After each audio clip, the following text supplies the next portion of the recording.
do we fire?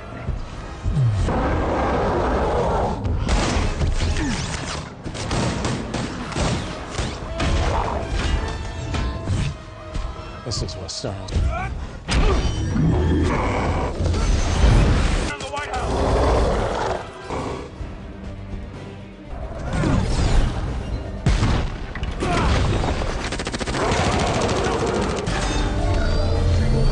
Incoming.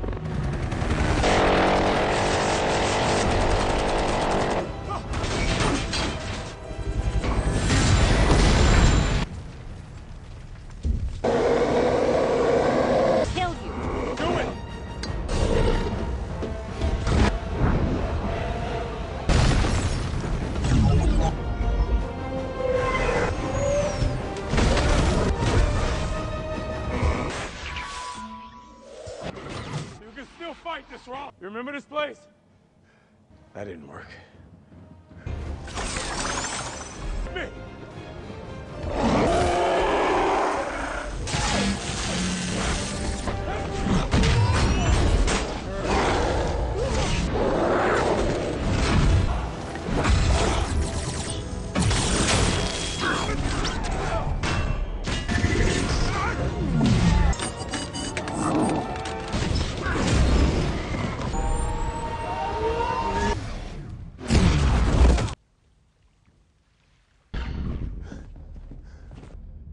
You're a fascinating On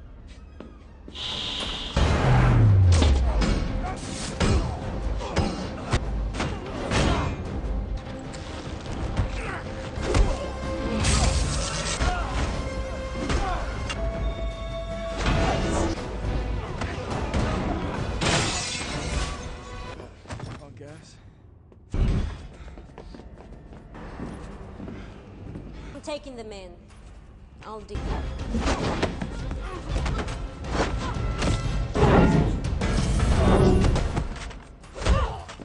turns. Why are you helping us? It's to take Captain America into custody. You are. I have the clearances. It's been a long Get him out of here. Then I'll just call him.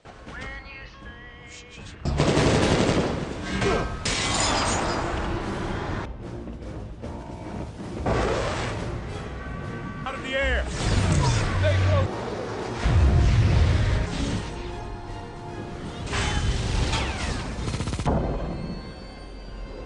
Mr. President, do not send more.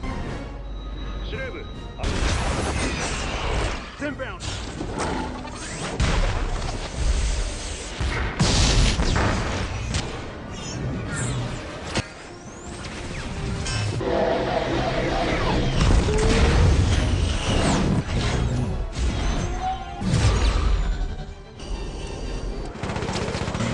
Sam, once we're done. Sending rescue. We have 2 Japanese fighters. Who's really behind this? All the ugliness.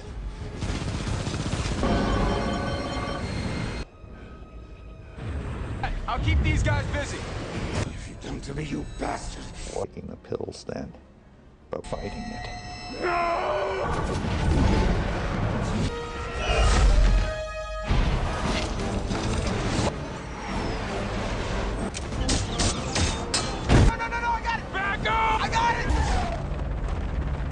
Joaquin's down. I'm going after him. Give in. Come on, Ross. You're almost there. Kill Captain America. Oh, shit. Let the monster inside you. Wing stabilize. Stop you, Ross. You could... Are you okay? Hirosaki.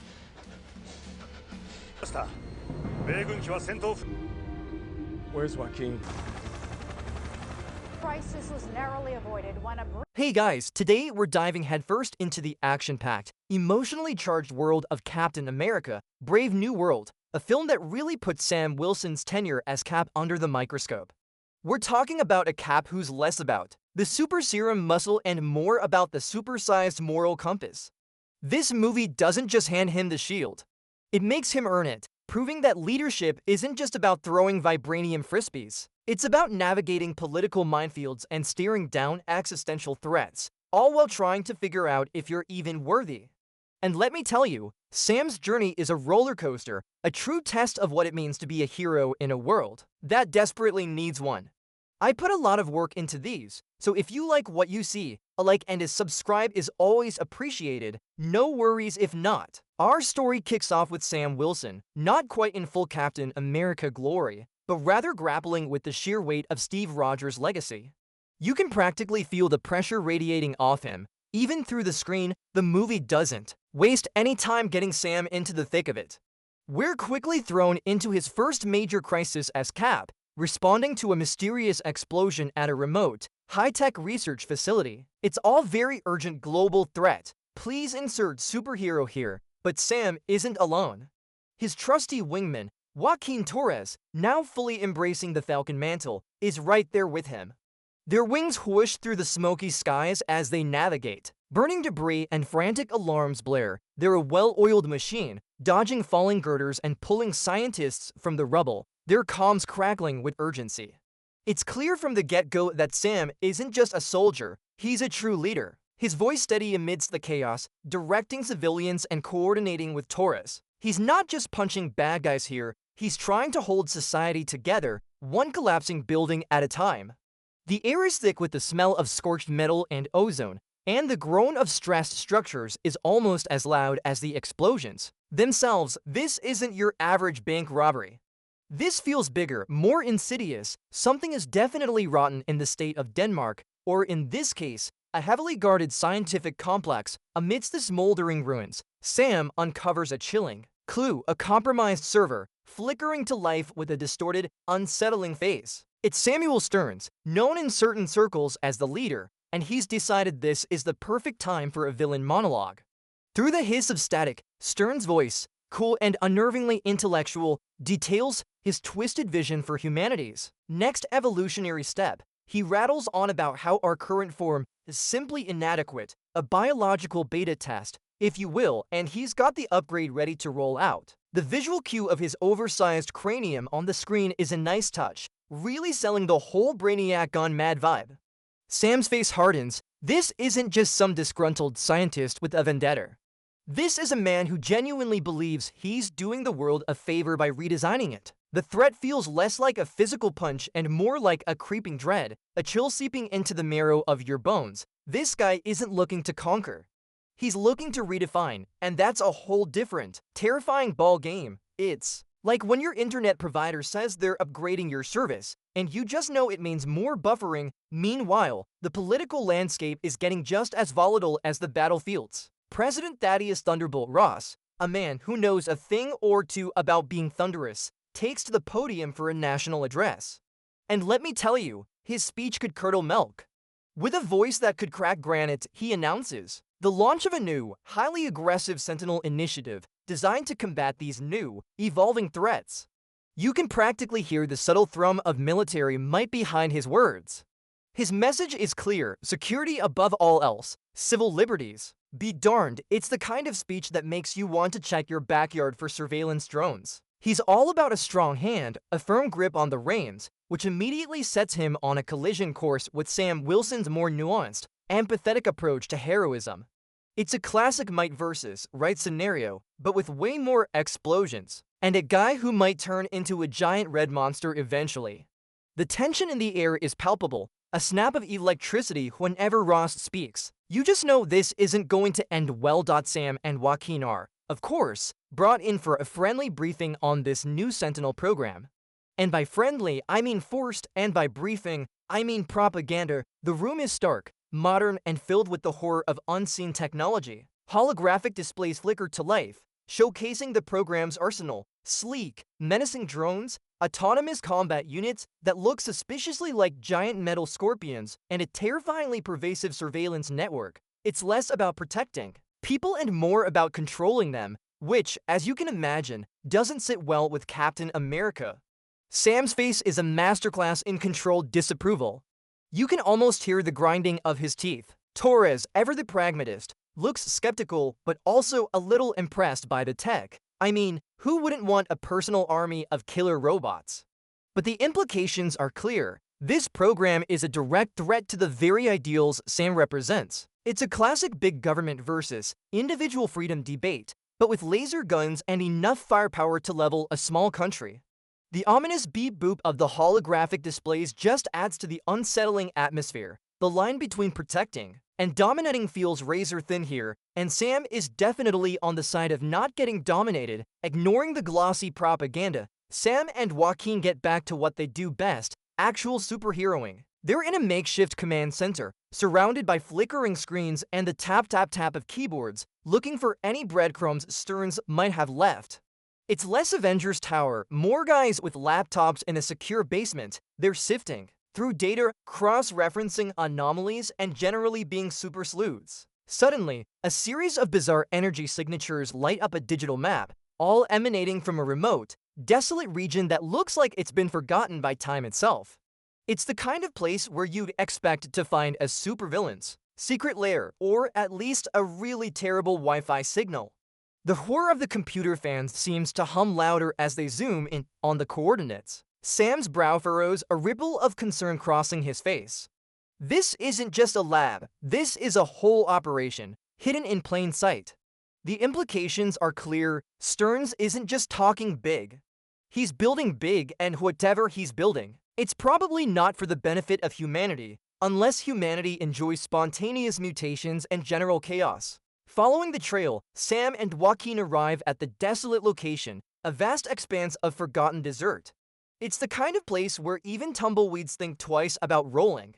They quickly discover a hidden entrance, disguised with a level of subtlety usually reserved for a Scooby-Doo villain.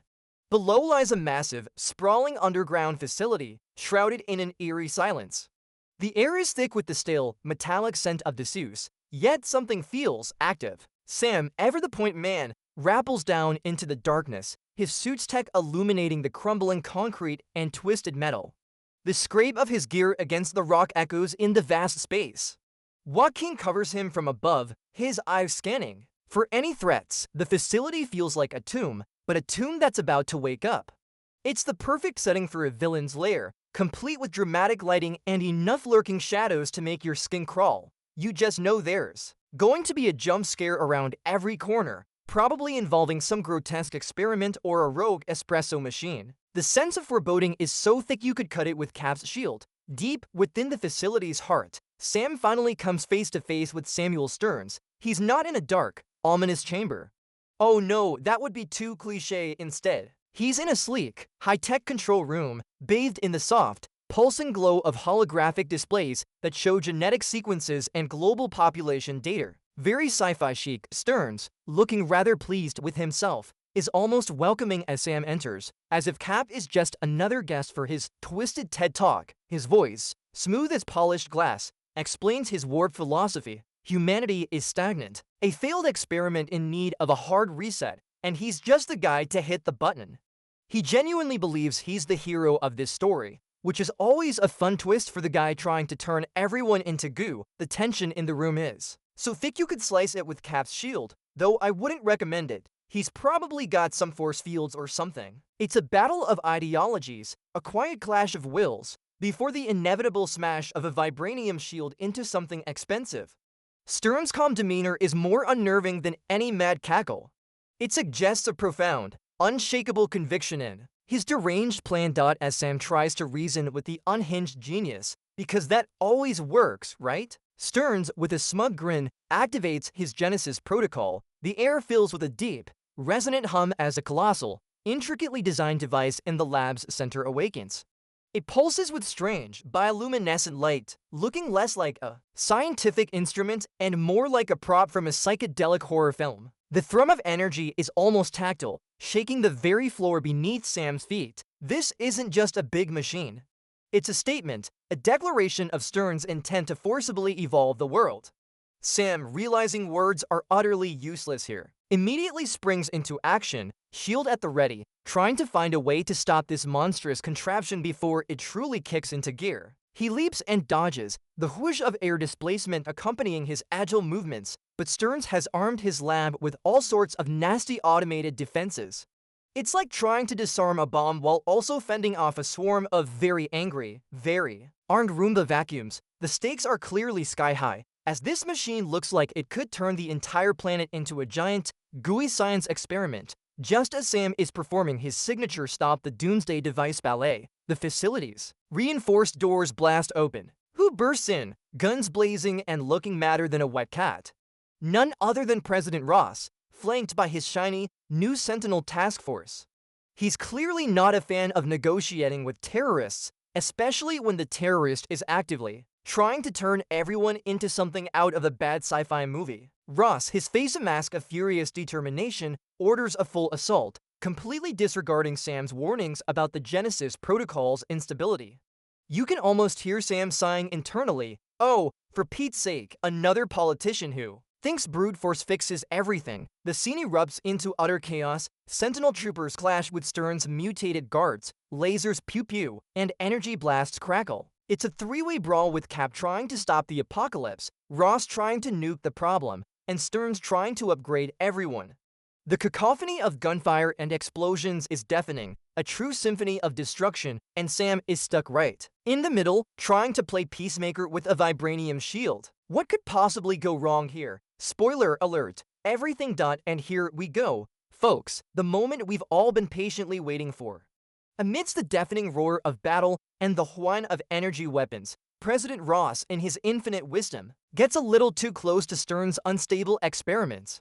Maybe he got splattered with some gamma goo, maybe Stern's subtly targeted him, or maybe it was just Tuesday. Whatever the reason, a blinding flash of emerald energy engulfs Ross. His screams are gut-wrenching, echoing above the fray, as his body begins a horrifying, grotesque transformation. Muscles bulge and bones crack. His skin rapidly shifts from a human tone to a livid, furious crimson. He's swelling, growing, becoming something monstrous. The sounds of his clothes ripping, the very air being displaced by his growing mass, are visceral. It's a brutal, primal scene. The man who was so keen on controlling everything now utterly loses control of himself, becoming the very type of superpowered threat he sought to contain. The ground trembles with his growth. Say hello to Red Hulk, folks. He's not just angry, he's presidential-level angry, and he just skipped straight past difficult boss to literal smashing machine. With Red Hulk now an uncontrollable force of nature, the world plunges further into chaos. News reports flash across screens everywhere, showing the sheer panic, the destruction, and the ominous escalation of Ross's now ironically named Sentinel program. It's like a really bad fever dream, but with more gamma radiation. Sam, meanwhile, takes a moment of quiet solitude, the clink of the shield as he sets it down, the only sound in the room. He sits, staring into the highly reflective, polished surface of his vibranium shield, not for comfort, but to see the reflection of a world in flux. Images of burning cities, terrified crowds, and the ominous silhouettes of Sentinel drones play out in its surface. He's burdened, conflicted, his moral compass is spinning faster than a blender on high. This isn't what he signed up for, he questions. If he's truly equipped to be Captain America, to lead in a world that seems to be falling apart at the seams. It's the classic hero angst moment, but Sam earns it. He's not just fighting villains, he's fighting an ideology, a system, and the very idea of what justice means when the lines are this blurry. The hum of distant sirens only adds to the atmosphere of despair. In his moment of profound doubt, Sam finds a quiet strength. It's not through an external intervention, but an internal one. A soft, almost ethereal image of Steve Rogers flickers into his mind, a gentle smile gracing Steve's face. It's not a full-blown ghostly apparition, more like a comforting memory, a quiet whisper of wisdom from a mentor who's been there, done that, and saved the world a few times over. Steve's presence, even as a memory, is a silent reminder that the shield isn't about brute strength or an unwavering government. It's about unwavering values. It's about hope, integrity, and doing what's right, even when the world tells you otherwise. This isn't a pep talk, it's a reassurance. A quiet nod that Sam is on the right path, even if it feels like he's walking through quicksand. The image fades, but the feeling of renewed purpose, a subtle thrum in his chest, remains. It's the kind of moment that makes you think, okay, Cap, you got this.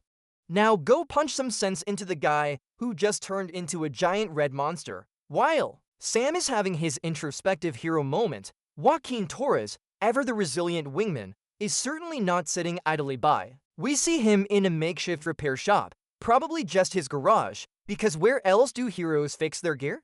Meticulously working on his damaged Falcon wings.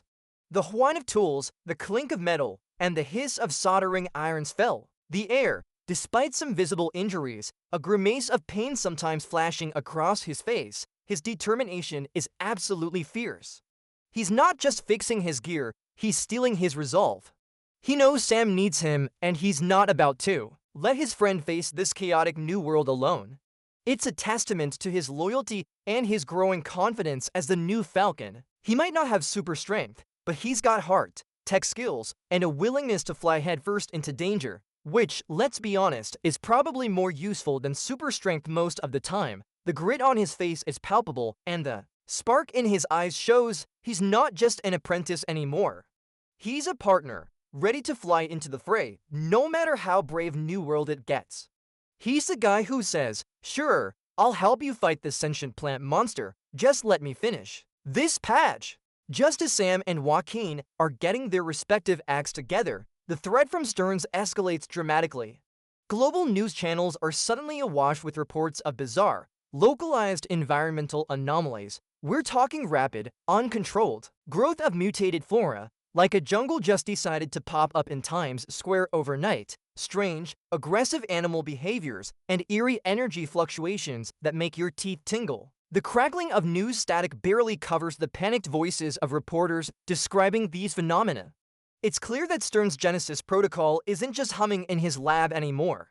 It's actively infecting the world, turning it into his personal, grotesque science experiment. The scope of his plan becomes terrifyingly real, transforming from a theoretical threat to a tangible, global horror show.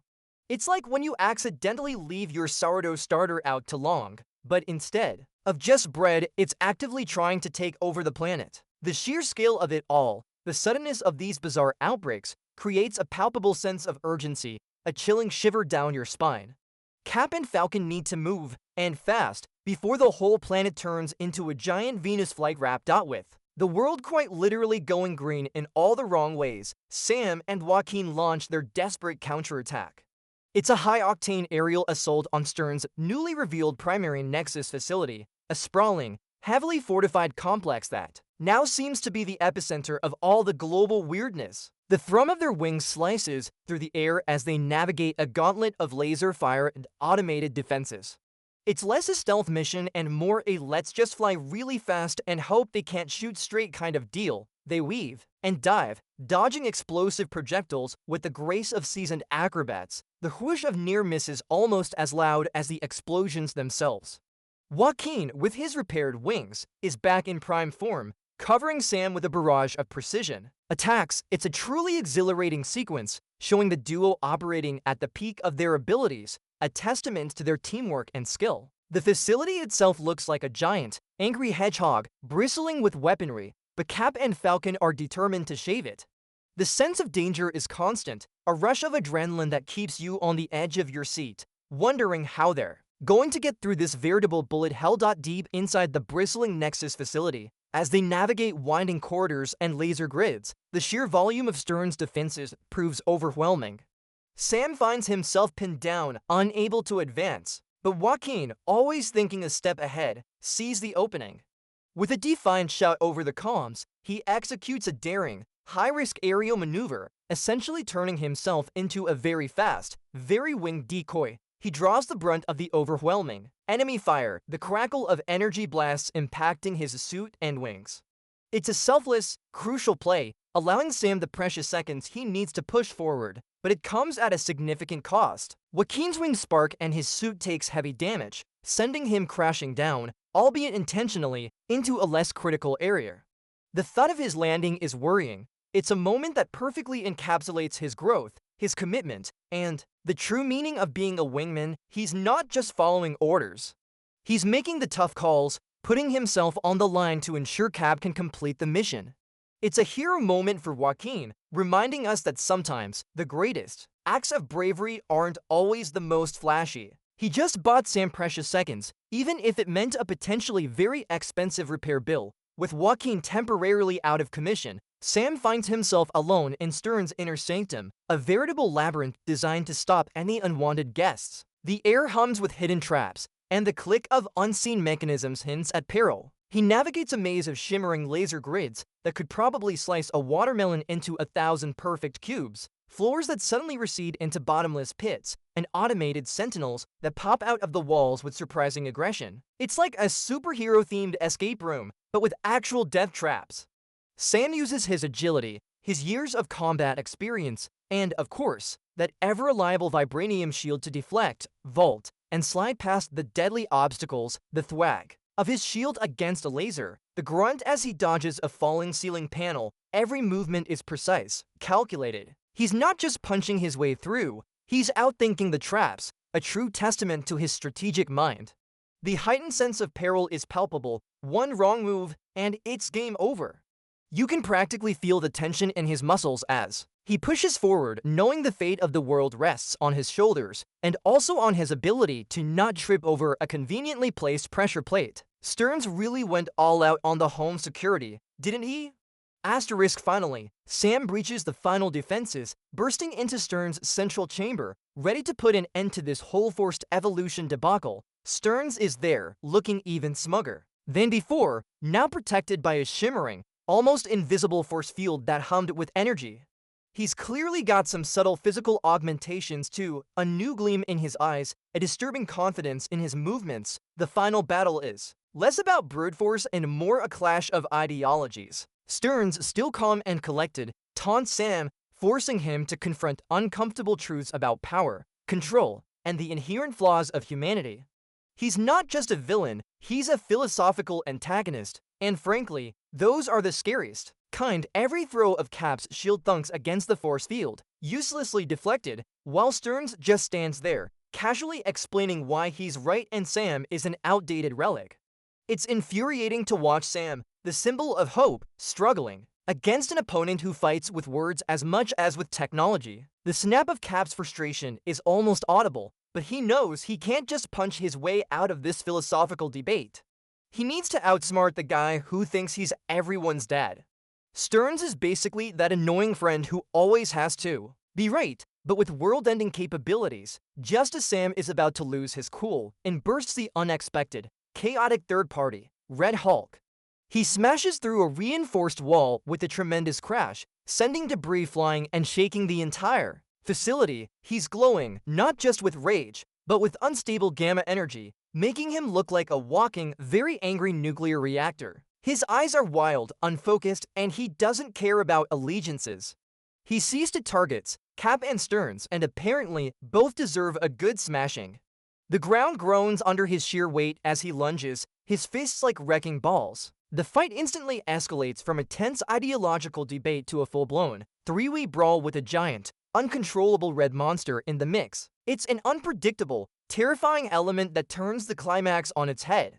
Sam is now not only fighting to stop Stearns' twisted plan, but also trying to contain a rampaging, formerly presidential Hulk. The thud of Red Hulk's colossal fists hitting concrete, the shrieks of metal tearing, create a symphony of destruction that makes your ears ring. It's like bringing a knife to a gunfight, only the gun just turned into a bazooka, and the knife wielder also has to stop the guy with the bazooka from accidentally blowing up the entire block. Talk about multitasking. In the face of this absolute pandemonium, Sam Wilson proves why he's Captain America, not just a guy with a cool shield. He realizes he can't beat them both with brute force.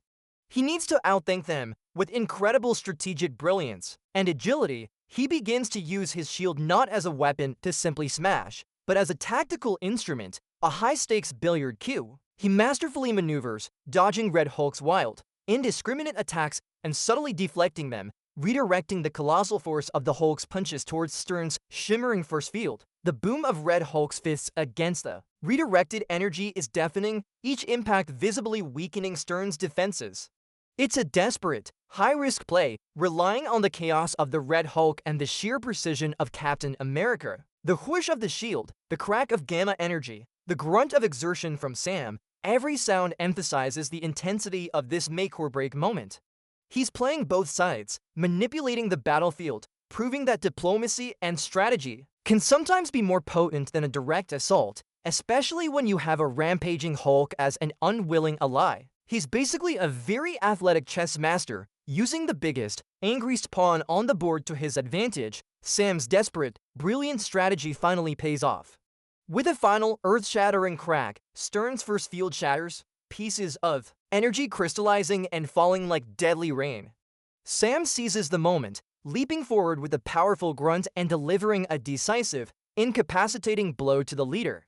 Stern's, finally taken by surprise, slumps, his twisted vision brought to an abrupt halt. At the same time, the rampaging Red Hulk, his gamma energy visibly draining, lets out a guttural roar of exhaustion and collapses with a monumental THUD that shakes the entire facility. As the red glow fades, his massive form slowly, agonizingly, reverts to a humanized, barely conscious President Ross, lying amidst the rubble. The silence that follows is deafening, punctuated only by the hiss of failing machinery, Sam's heavy breathing. It's a moment of both triumph and tragedy, as the two most powerful figures of the crisis are brought low. The battle of brains, brawn, and political machinations finally concludes, leaving behind a profound sense of exhaustion and the grim realization of the heavy toll. It's like when the dishwasher finally finishes its cycle, and you're left with sparkling clean dishes, but also a faint, unsettling hum that reminds you of its mechanical struggle. In the immediate aftermath, the world is reeling, and Sam Wilson, still in his Cap uniform, though looking profoundly weary, steps up to the microphone. The click-clack of news cameras is relentless, a stark contrast to the silence of the recently contained facility. He speaks with a gravitas that commands attention, not just as Captain America, but as a true leader, about the dangers of unchecked power, the slippery slope of fear-driven policy, and the absolute necessity of accountability, even at the highest levels. His words are measured, firm, echoing with conviction. The Sentinel program, which caused so much friction and nearly led to disaster, is immediately suspended, a quiet but significant victory for Sam's ideals. The world, through a collective gasp, begins to grapple with the revelations of Stern's ambition and Ross's transformation, forcing a hard look at its own choices. It's a moment of global reckoning, a quiet acknowledgement that maybe, just maybe, heroes aren't just about punching, but about speaking truth to power. The hush that falls over the press conference room indicates the profound impact of his words, cutting through the noise and demanding introspection. It's like when your mom tells you to clean your room, and you know she's right, but you still kind of resent it. Asterisk amidst the global sigh of relief and political turmoil, we see Joaquin Torres recovered from his injuries and back in action. His Falcon suit, now not just repaired but subtly upgraded, looks even more formidable. The whir of his new thrusters sounds stronger, more resonant. He takes to the skies with a confident, triumphant smile, the wind rushing past his wings. It's a personal victory for him, a quiet moment of reaffirmation that he's not just Sam's backup. He's a hero in his own right, ready to face whatever new threats emerge. His flight is smooth, powerful, a testament to his resilience and dedication. The bond between him and Sam has only strengthened, forged in the fires of literal and metaphorical battle. He's not just the Falcon, he's the Falcon, fully owning the mantle and ready to soar into whatever crazy cosmic adventure comes next. It's the perfect "I'm back, baby" moment, without actually saying "I'm back, baby." The swoosh of his wings as he banks effortlessly through the clouds solidifies his place as a pivotal hero in this brave new world, proving that sometimes, even after getting knocked down, you can still fly higher. And so, we arrive at the film's powerful conclusion. Sam Wilson, no longer burdened by doubt, stands tall on a rooftop, overlooking a city that, much like himself, is beginning to heal. The wind whispers around him, a gentle counterpoint to the city's distant hum. He firmly grips Captain America's shield, not as a weight, but as a symbol of purpose, of conviction. His expression is one of quiet confidence, a deep-seated determination. Mixed with a hard-won peace, he's embraced the mantle, not just the costume or the title, but the responsibility, the ideals, and the complex reality of what it means to be a hero in a world that never stops testing its champions. The shield feels less like a hand-me-down and more like an extension of his own spirit now. He's not just filling Steve Rogers' shoes. He's forging his own path, defining what Captain America means for a new generation. It's a powerful image, a beacon of hope in a world that desperately needs one.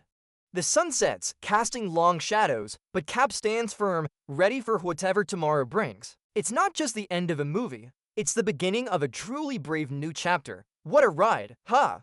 Captain America: Brave New World truly delivers on its promise, giving us a Cap who is deeply human, fiercely principled, and undeniably heroic. Sam Wilson's journey from Falcon to the shield-wielding leader is a masterclass in character development, showing us that true strength isn't just about punching bad guys, but about navigating moral dilemmas and inspiring hope when all seems lost. This film isn't just an action flick. It's a thoughtful exploration of leadership, accountability, and the ever-present challenge of upholding ideals in a complex, chaotic world. It's a reminder that even when things get tough, and even when presidents turn into giant red monsters, there's always someone willing to stand up and fight for what's right. It leaves you feeling like the future, while still challenging, is in good hands. This film really hammers home that being Captain America is more than just a costume. It's a responsibility, a burden, and ultimately, a beacon of hope. What did you think? Let me know in the comments below. Don't forget to like and subscribe for more deep dives into the chaotic, wonderful world of superheroes.